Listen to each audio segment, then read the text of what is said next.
Mayong hapon, midweek, Wednesday. So padayon kita sa atong series kabahin sa cultural narrative. O niyata karon sa wala ni naapil sa lesson sa una. The story about Abraham and Lot sa ilang pagpili sa mga lugar kung asa sila magtinir or magpermanente, magpuyo. So, nahitabo after Genesis chapter 12, after the promise of after Abraham was taken from Ur, from darkness, yung panila, that was a place of darkness, into the promised land, into Canaan. And then part of the story is that they left Canaan and then went to Egypt, and kinapanik siya tungod sa famine. But then when he was in Egypt, na-save na yung hugulingon, na siya kuhan, pero na put in danger ang iyang asawa, and even the whole family of the king of Egypt was put in danger because of what Abraham did. Now, unsa man din niya itong cultural narrative or naanaran kabayan sa kultura, naanaran gid nato tao nga manigurado sa atong kagalingon bisan pag atong ipahamak ang atong mga hinigugmas kinabuhi. Sama kang Abram, he was only thinking about himself, never thinking about his wife, never thinking about the king of Egypt, what will happen to them. Basta ma-sure lang siya, maluwas siya, dili siya mamatay. Kaingon siya, if they see you and you're a very beautiful woman, they will take you as a wife, and then may tsapuira me. That's why I said, you are my sister, which is partly true. Hindi ba yung tag yun sa nila pagdaghan sa una? They just married their family, each other. Ano ang hitabo sa una? Sa nidaghan sila mga kaliwat. And that has been the case starting from Adam and Eve and even their children. So even sa panahon ni Abraham, nadala nila they just married their family. Pamilya lang para they could keep the properties to themselves, isa po na culturally, and mo po'y pamagi sa pagdaghan nila.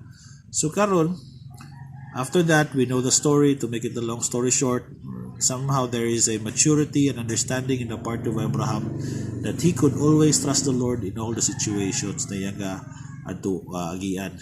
Dumduman ako hindi ako kadumdum kinsang writer, but there's a saying that says that there are 10,000 things that the Lord is doing in your life and you only know 3 of it.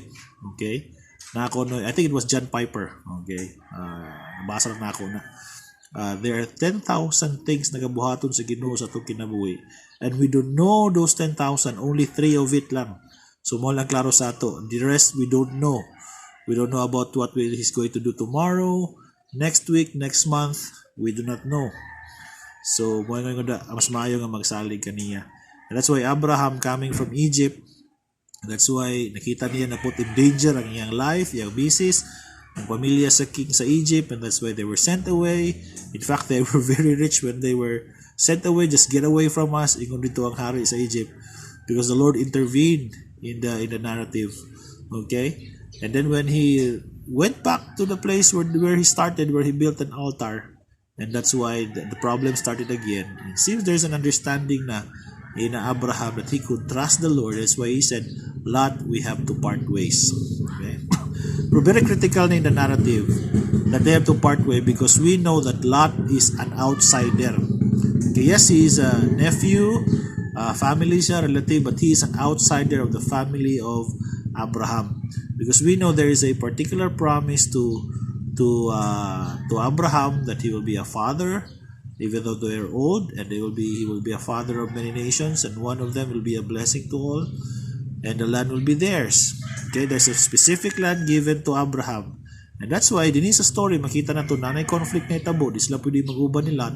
And yes, they have to part ways because Lot is an outsider and God has an other plan. It's not going to be Lot. Okay? Kung mawala si Abraham, problema to nila asa ihatag ang katigayunan. It has to be kept in the family, and of course it will be given to Lot. But that's why Lot has to be taken out of the picture because God has a plan, and that is true. Ang anak ni Abraham nga mao si Isaac. Not only to Ishmael, but it should be through Isaac. So, munang plano sa Ginoo.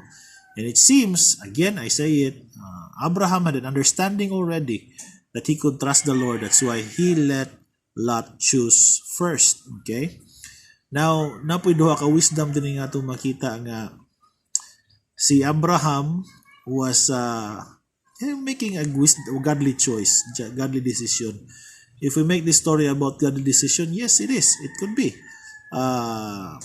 But then we see Lot on the other side of the coin, on the other side of the story, not so unwise decision. Now, it seems who Abraham was before, trying to preserve himself, panigurado sa iyang kagalingon, just like Adam, panigurado sa iyang kagalingon, itudlo niya ang misis, mahugyapon si Eva, itudlo niya ang bitin or ang yawa. And then the same thing with Cain, paniguro sa iyang kagalingon, okay, mahugyapon ang tao. And it seems, mauragyapon karon even Abraham. And then now, Abraham understood somehow that he could trust the Lord. It's a different economy, it's a different way of operation by faith. But now it went to Lot. Lot now was the one na nanigurado sa iyang kagalingon. So that's very obvious here in the narrative. Diskutan na to last time nga, balik-balik ang mga tema, mga truths din sa Bible, sa narrative sa Bible. And it's really showing us unsa kita tao na pareha din mao ni si Abram sa una, but it seems he had understanding, he could trust the Lord. But now it is on Lot right now. Siya na nanigurado siyang kuligolingon. And gwapo unta ang iyang choice. Humanly, he says it's the best choice. He chose the fertile land, which is very watered, dagang tubig, ingon just like the garden of the Lord. Okay, mura ko nagsama sa, I think it's a reference to the Garden of Eden. Just like down in Egypt, where it's very fertile, okay, ang soil. Unlike in Canaan, which is very rocky, batuhon, actually very full of insekto, mandaygin ni ang Canaan, which is the situation of Israel. But before, it was really barren place. Okay? So, naana karon din ni kang Lot, siya nga nigurado sa kagalingon. Na mo na karon sa ato makita nga sa sigig panigurado ang tao sa kagalingon, it always ends up into a disaster. Just like Abraham nanigurado sa kagalingon, just like Adam and Eve nanigurado sa kagalingon, they cover themselves. Okay? And interestingly, ang ngalan ni Lot means veil or covering. Okay? Mo na ibut pasabot sa iyang ngalan, veil or covering. So here again, the theme, kabalik again, that it seems that Lot is suggesting a very worldly, temporary, not of the Lord's wisdom of operating, trying to secure themselves rather than trusting the Lord. It all ends in disaster because we know Lot chose the direction of Sodom, and we know it was the reason of the destruction of his family, namatay ang iyang asawa, and then the very bad story of Lot and his daughters. And we will talk about that some other time. There gyapon connection na even the story of Noah. Basudol na I purposely skip it, and we'll talk it sa time ni Lot and sa iyang duha ka mga anak nga babae. So anyway, it ended up in disaster. Ang choice sa tao ang panigurado sa iyang kagalingon. And the Lord honored Abraham at this time.